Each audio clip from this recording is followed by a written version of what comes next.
This is all on tape. Am I on now? There we go. Well, welcome on this first Sunday of the summer. We're going to get hot.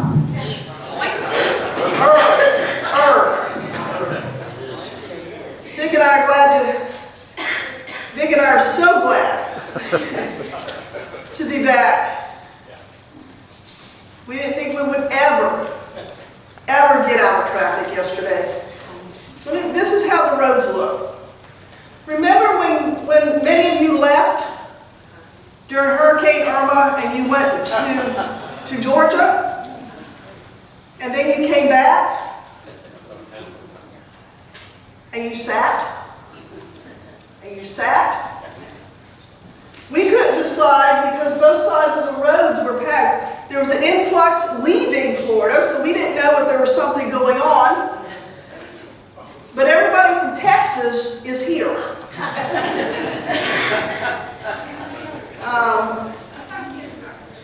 Except your family. Yeah, they're the only ones left in Texas.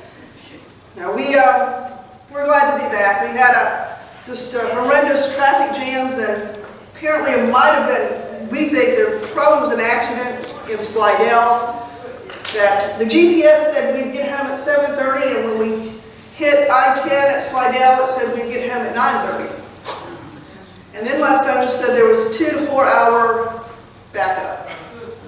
Standstill traffic. So we went north to go east, to go south, to go east to get home. And we were so glad. We were kissing the mailbox when we got home. Kissing around. And I said to him, now make sure we get home early on Saturday. I have church Sunday. So we're here, and I thank Sarah for delivering the talk. Am I allowed to say message? The message last week. Larry for doing visitation, keeping up with our ailing folk. And, we are blessed to have I am blessed with a clergy to have such a strong lay leadership, lay congregation. Because I can go away and know y'all won't take care of each other. And, they always said in business, the sign of a good manager is the manager can go away and the store continues to run. And so the church continued to run when I was not here. But I'm back. And I'm done with vacations for a while. But did you have a grateful time?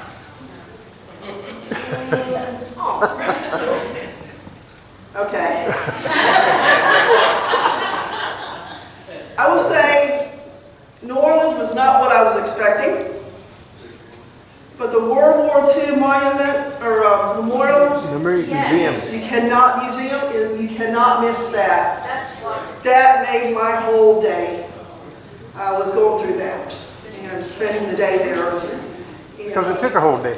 I get teared up honoring our men and women. So yeah, we did have a good time. Vic and I got to spend some time together. How could that not be good? He went like this. And Marcia for taking care of our children. We're just thankful for that. You'll notice the announcements in the bulletin. You see we had a change in who's running the pantry. We want to thank Stuart and Susan for their 2-3 years. I can't remember what it is now that they did it, but they had to give it up for some health reasons. And Sue and Bill Hobson have taken over along with Carol Casolis and Carl Laundry in getting it. And as we tell them, when someone takes it over, make it your own. So we're thankful for them being able to be that part of the leadership. Next Sunday is the fifth Sunday, so there'll be one service, 10 a.m. 10 a.m. and followed by a potluck dinner, which we always love dinners, don't we? And so I was thinking yesterday, I had a lot of time to think yesterday, and so I was thinking yesterday, should we have a theme for it? And I thought, next Sunday begins my 9th year here, so we're going going to celebrate me, because it's all about me. So, just bring food that Janine likes. Which is pretty much everything but liver. I can eat fish. Bring lots of deviled eggs. Angel food cake. Banana pudding. Lots of desserts. But don't forget, 10 o'clock. And I'm kidding, we're not celebrating me. We're just Sunday school at 9. Sunday school at 9, church at 10, dinner at 11-ish. So,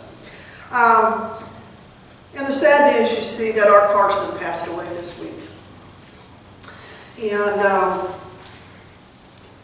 you probably remember, some of you may not remember Carson, but Carson always was down here for the winter, and he sat in that rocking chair in the back with his caregiver, Tammy. And Carson's father-in-law is the one that got this church built. He was the pastor at the time. And we're going to talk about him. So today, you might as well scrap your bulletin except for the announcements, because after we get down to the offertory, things are going to change. Because I want to spend some time celebrating Carson Ballback. And mainly what we've learned from Carson in his 95 years. And so we're going to celebrate him some. So these hymns that we're going to sing today are his favorite hymns. And I know he can hear us. So we celebrate him. Okay, so I think that's it. So let's stand and greet each other in Christian love.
Open wide the window of our spirits, O Lord, and fill us full of light, that we might see ourselves as you see us, children of yours, children of God. Open wide the doors of our hearts, O Lord, that we might see others as you see them, children of yours, children of God. Create in us a new heart and renew within us a new spirit, that we may see ourselves and all others as one together in your love. Amen. And let's join together in our opening hymn, Old Rugged Cross. It's found on 504 in your hymnal. Please stand as you're able, and we will sing verses 1 and 3.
Number 777 in our hymnal, and we'll do our responsive reading of Psalm 42. God will give you a new heart, a new spirit put within. God will give you a new heart, a new spirit put within. As a deer longs for flowing streams, so longs my soul for you, O God. My soul thirsts for God, for the living God. When shall I come and behold the face of God? My tears have been my food day and night, while people say to me continually, where is your God? These things I remember as I pour out my soul, how I went unto the throng and led them in procession to the house of God, with glad shouts and songs of thanksgiving, a multitude keeping festival. Why are you cast down, O my soul, and why are you disquieted within me? O God, whom again I shall praise, my help and my God.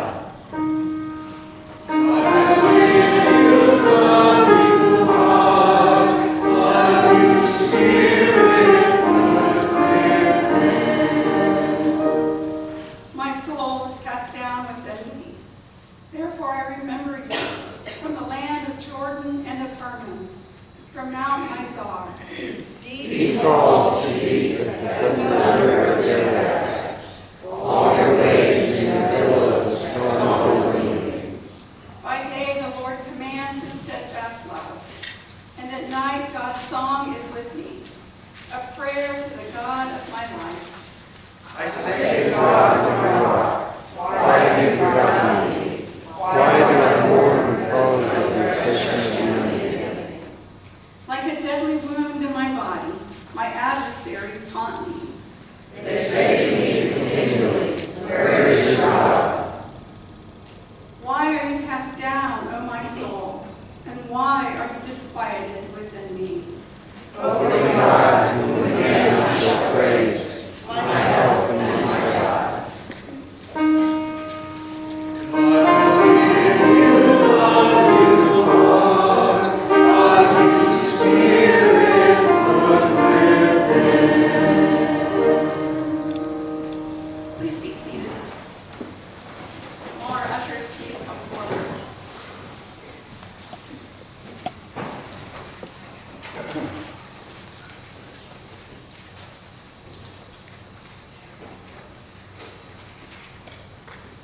prayer today is adapted from the prayer of St. Francis. Let us pray. Lord, make us instruments of your peace. Where there is hatred, let us sow love. Where there is injury, pardon. Grant that we may not so much seek to be consoled as to console. That we may not so much seek to be understood as to understand. That we may not so much seek to be loved as to love. For it is in giving that we receive. Thanks be to you, Father, Son, and Holy Spirit. Amen.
In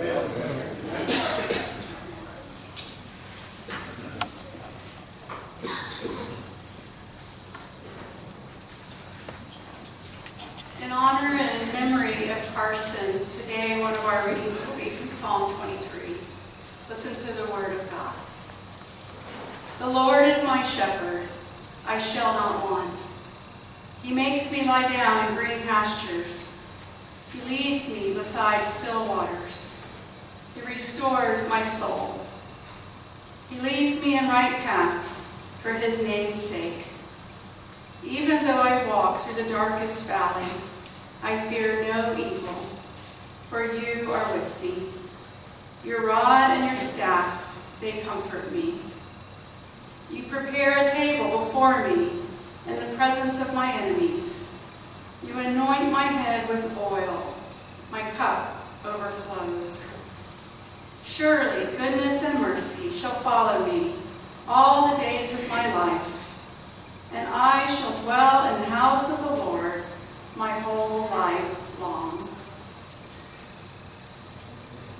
The word of God for the people of God. Thanks be to God.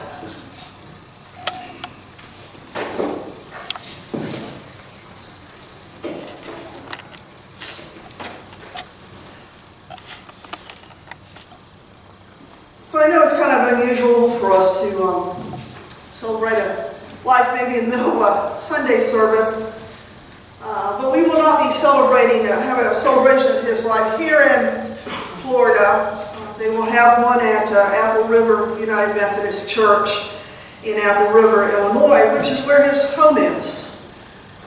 Carson was a winter guest down here. He was a longtime associate member, but his membership was held at Apple River. But when I got to thinking about Carson and all that this church meant to him and what he meant to this church and the people of this church, I wanted to celebrate a little bit about him. Carson Carlisle Bolback was born on September 4th, 1923 in Freeport, Illinois. And he went to his heavenly home into the arms of his beloved wife, Doris, Jesus Christ, on June the 16th, 2019. He spent his life as a dairy farmer.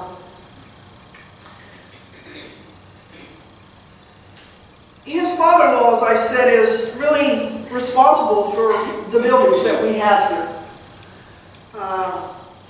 The church began around 1958, but in 1959, they called Reverend Hoover out of retirement to come in and be the pastor here. And he was pastor from 59 to 68, and then again from 69 to 71. See, we never really retire. Maylin, you got that? We do not retire.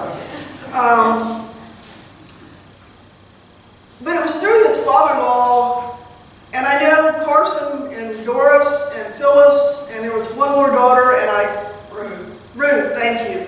It just out of my head. They spent a lot of time here, and I'm sure because Reverend Hoover and a lot of the volunteers from this church put this church together. Reverend Hoover was an engineer before he became a pastor, and so he kind of orchestrated everything, but he was down there smearing cement and nailing, and I'm sure Carson, there's probably nails in this building that Carson did. And so he's been here probably since 1959 or so, and wintered down here, as I said. And when I came on in 2011, and I started looking at the history of the church, and got into the history of Reverend Hoover, and our gardens are named after him, and so I was told the story of his family, and of course Doris and Carson were a big part of that. And Doris passed away in 2008. They had been married for 64 years, and she was his life. She was everything, and he never got over. I mean, we don't ever get over the death, but he really couldn't pull through that. He would come to the office and he would say to Joanne, "Why did she leave me?" And he would cry uncontrollably. She said, "I need to warn you before you go visit him. if you mention Doris, this is what's going to happen. When they first came, in 2011, when Carson came, he had a new friend with him. He had Tammy. Tammy came on board same time I did. And she was his caregiver, here and up north. Was it Wisconsin? We live right across the Border. And so, so that's how I got to know him. And I'd go visit, and he would tear up when he talked about Doris. But what I noticed over the 8 years that I got to share life with him was how he truly changed.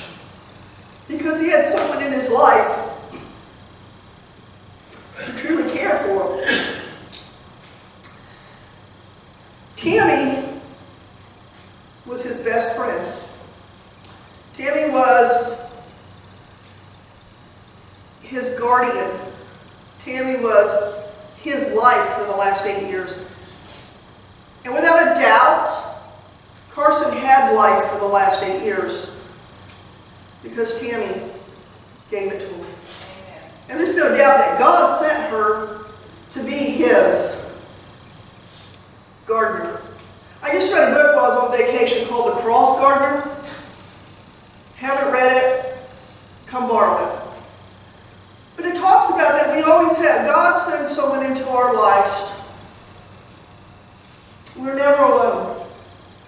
And during the dark moments of our lives, God makes sure there's someone who will help us through it. And Tammy, you were that one. So Tammy wrote this on Facebook, a letter to Carson.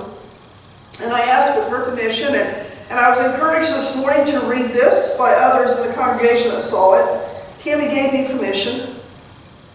But this really tells who Carson is and what she's learned from Carson, and really I think what many of us have learned from Carson's life.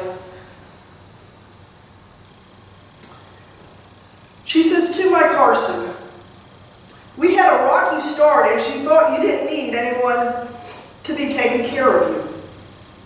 Don't a lot of us feel that way? You were a good man who lived a simple life. Your dear friends and neighbors, Steve and his family, watched out for you. I convinced you that I needed a place to stay and that I needed you even if you didn't need me. And thankfully your big heart couldn't say no." Okay, this is very easy. "It didn't take long for us to make it work. We were both fortunate to have many friends that supported and loved us. We made a happy home filled with love, respect, and faith. We both loved having people in our home, and we loved being out and about. Some of the gifts you gave me were slowing down, never hold a grudge, and enjoying nature. Naps in the sunshine, knowing to always have dessert, never to give up on somebody, and try to see the good in every situation. And most of all, the importance of God and church. I hadn't been going since my grandma Boyle was gone. You really changed my life." We can be disciples when we don't even realize we're being disciples. "The two main gifts I gave to you was my dedication and promise to give you the best life possible, and surrounding you with kids." She means her nieces and nephew. "You have touched their lives in many ways that they will carry with them the rest of their life. They were already great kids, but together we enforced their abilities to treat others with compassion, empathy, patience, kindness, and unconditional love. As the years went by, dementia became more and more a part of our life. You were slowing down, but through it all, you never lost sparkle in your eye or your beautiful smile, and I'm so thankful for that. Everything we did was done with dignity. That was very important to me. I preached it to the kids and the caregivers that helped, as you were such a true gentleman that people looked up to, and I never wanted that to change." The dimension forced us to make changes. A few of them was we needed you to quit driving. I convinced you that farmers should ride in the passenger seat so they can really check the crops as we go along. Uh-oh, I lost it.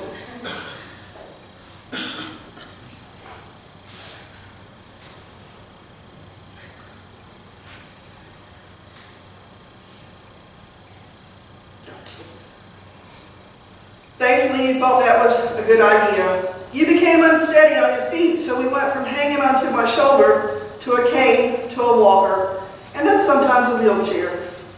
You never gave up. We always found a way to get where we wanted to go. You couldn't tolerate the hard church pews, so our friends put a cushioned rocker in church for you. It's hard to walk by that empty chair every Sunday, but yet comforting. You began to struggle with certain foods, so we were constantly changing your diet to give you what you loved, but yet could enjoy, like the ice cream was always a favorite, and enjoy daily. You began to have trouble coming up with the words needed, so I spoke for you.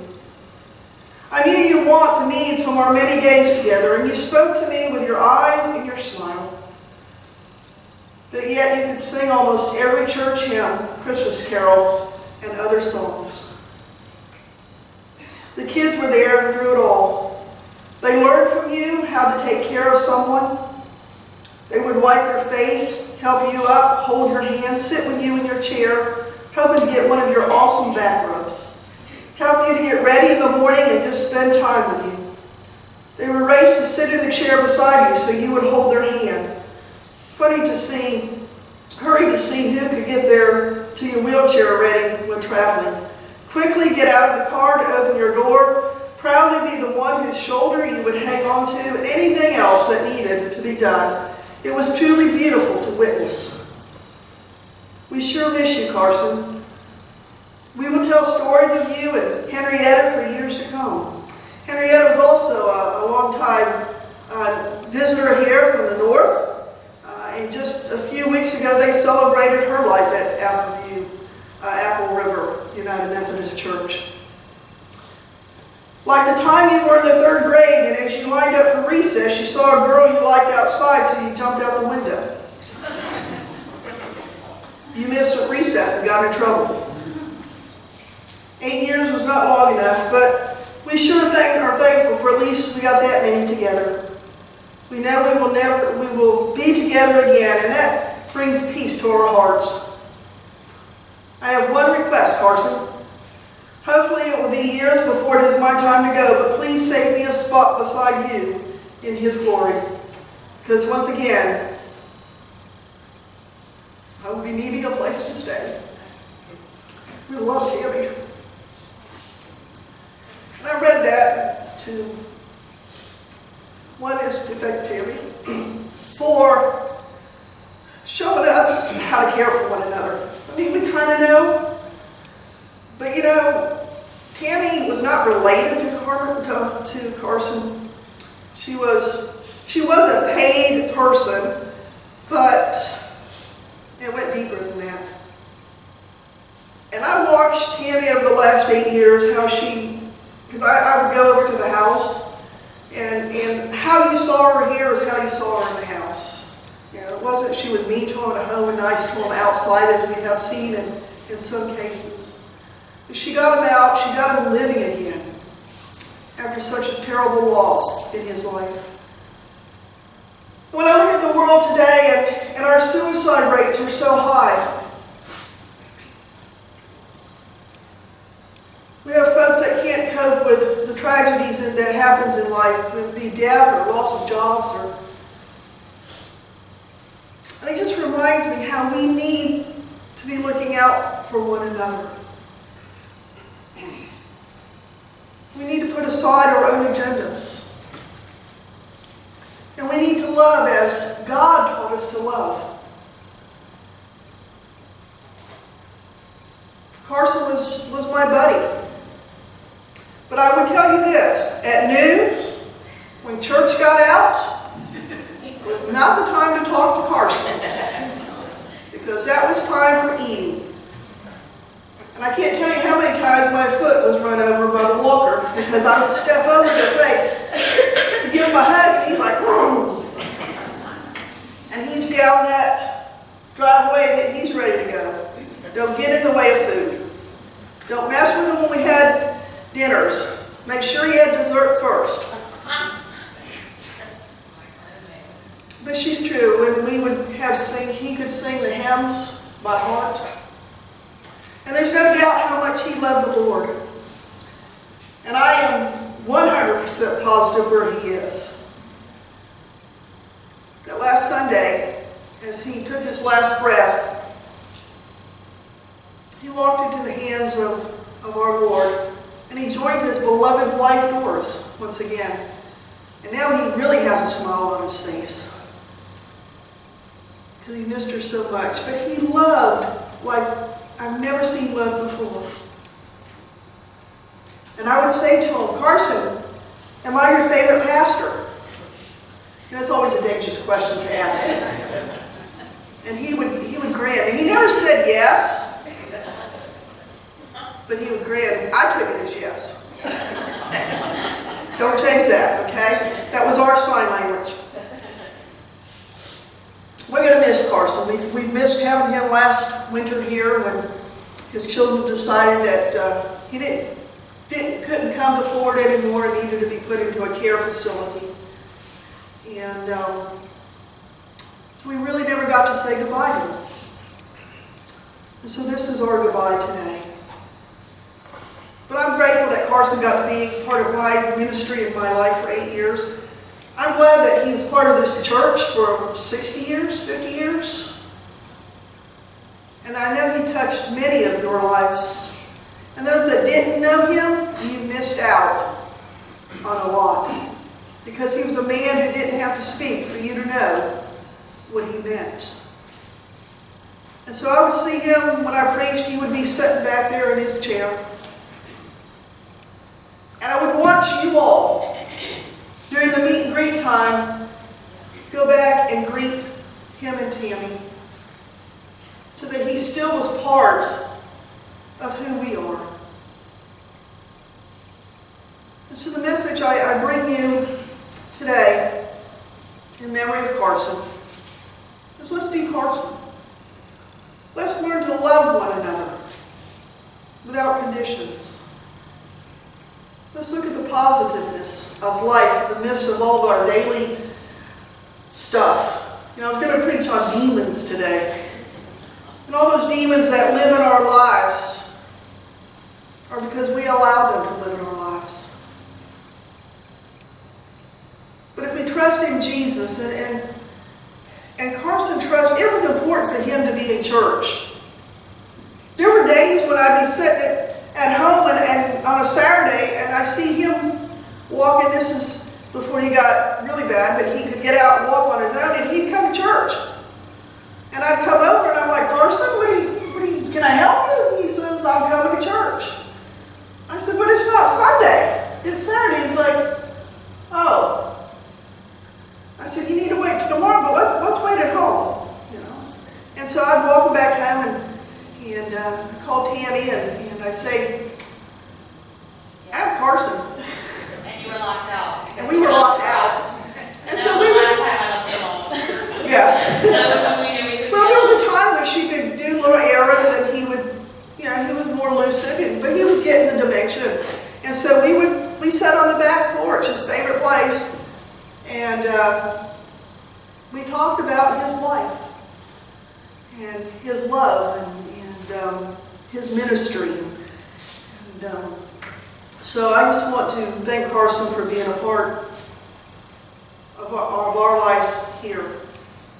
And the lessons we learn is to slow down, smell the roses, enjoy life, and make sure you have dessert. First, if possible. And make sure you have someone in your life who really cares for you, who you can count on, who you can trust, who will be truthful for you and with you. As we go into prayer this morning, as we continue to lift up the Fbumc family, he has, by the way, I failed to mention, he has 2 children, Julie and Stuart. And so we want to keep them in prayer also, and many nephews and nieces. But he had 2 of the girls here.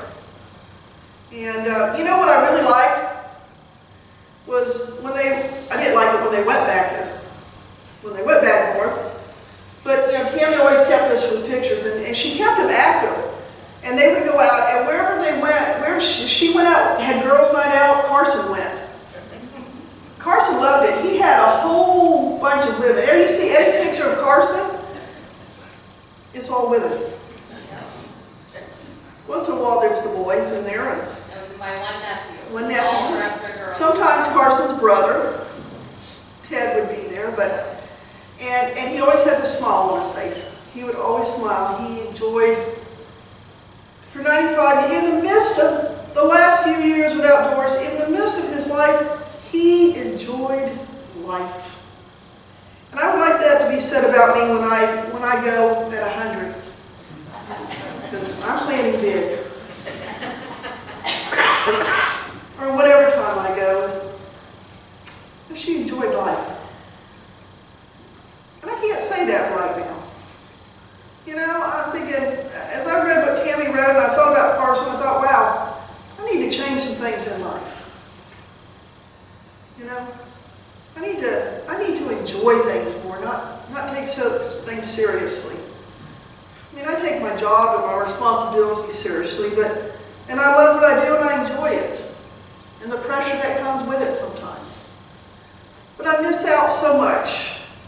And us driving back, I was so upset because we had to go out of our way to come home yesterday. And it was not on my time schedule. And I was hot. And I was having some medical issues going on. And you know, I'm sure Vic will tell you I was grumpy.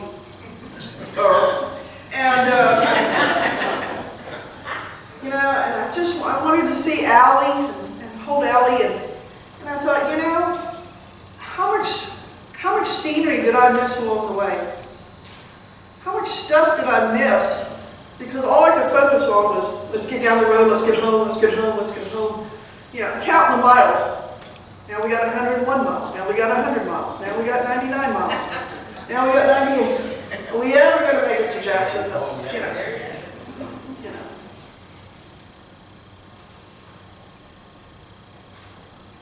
Let's share Carson's life and his love of one another. This has been a challenging week in many ways. Not only did I get word that Carson had passed away, but also got word that a dear friend from my former church, Marie Tatman, was killed in a head-on car accident this week. Her husband was not seriously injured, but Marie passed away. Marie was almost like a Carson. She endured a lot. She became a member of Geneva when I was there. We were in a card game. We did a hand and foot game every week together. We were part of, do not laugh at this, we were part of Geneva Homemakers. Do not laugh at that. Marie was a good person. She should be part of Homemakers. Luckily, it did not require any handiwork, but she raised her daughter. Her daughter raised boxers, and so she went to dog shows where she was tragically bitten one time. So she lost the use of a foot, and so she had to be in a wheelchair. And she loved country dancing, and she was able to dance with a wheelchair. So we're going to miss her. Unfortunately, I can't attend the service, but I want to keep the Tatman family in your prayers. Nancy, who I was notified has shingles, but is recovering pretty well from them. Daryl Sadler was in the hospital when I left, and is not now, obviously. But she has some more tests tomorrow we want to pray for. Marion Geyer was in the hospital and was in church last Sunday. And so we give God praise for that. Tommy is back with us. Tony Rose, the Powell's daughter, will be undergoing double mastectomy on June the 26th. So the Powells are on their way up there. We want to keep them in our prayers. And then we got word that two of Vic's friends from elementary school longtime friends from North Carolina, Jimmy Freeman, who towards the end of Vic's father's life was one of the persons that helped with his caregiving, has been diagnosed with tongue cancer.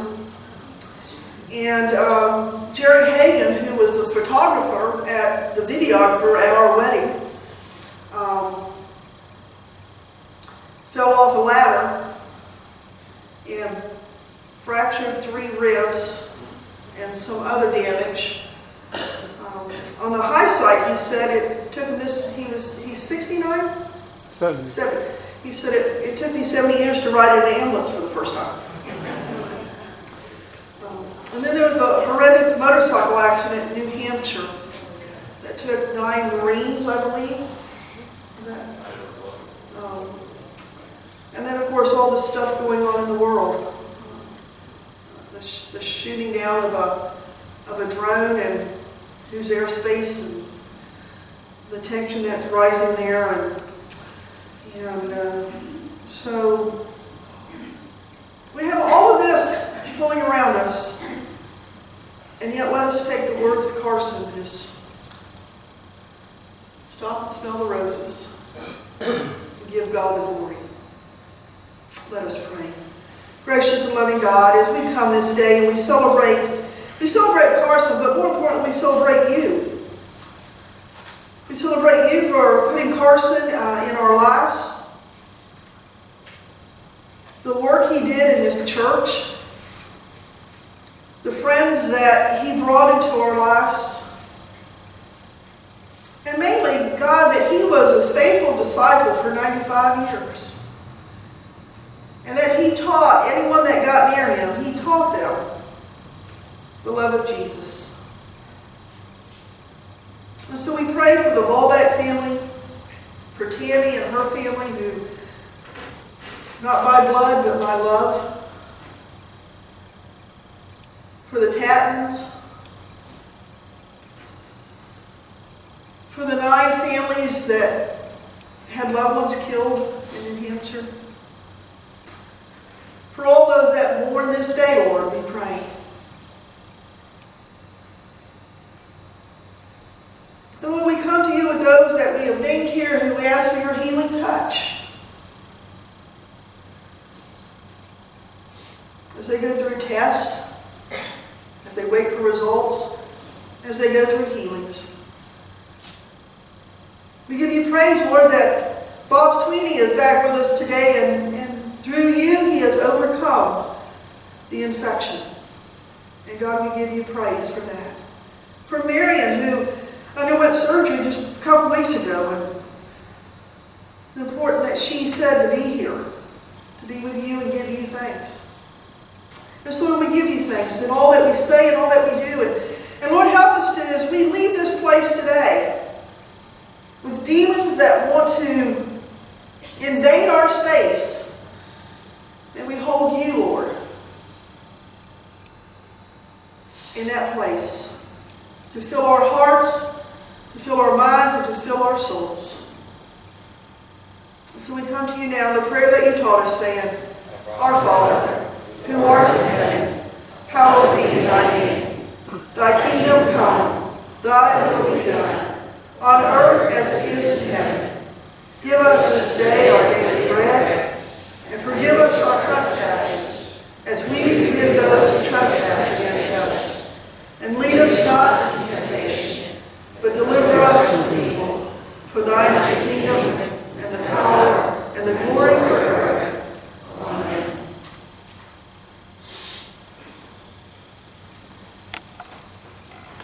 Our closing hymn is Amazing Grace. It's found on 378 in your hymnal. Please stand as you are able, and we will sing verses 1, 2, and 3.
this place, not in a hurry to go get our desserts, but in a hurry to spread the word of God and what he can do for us.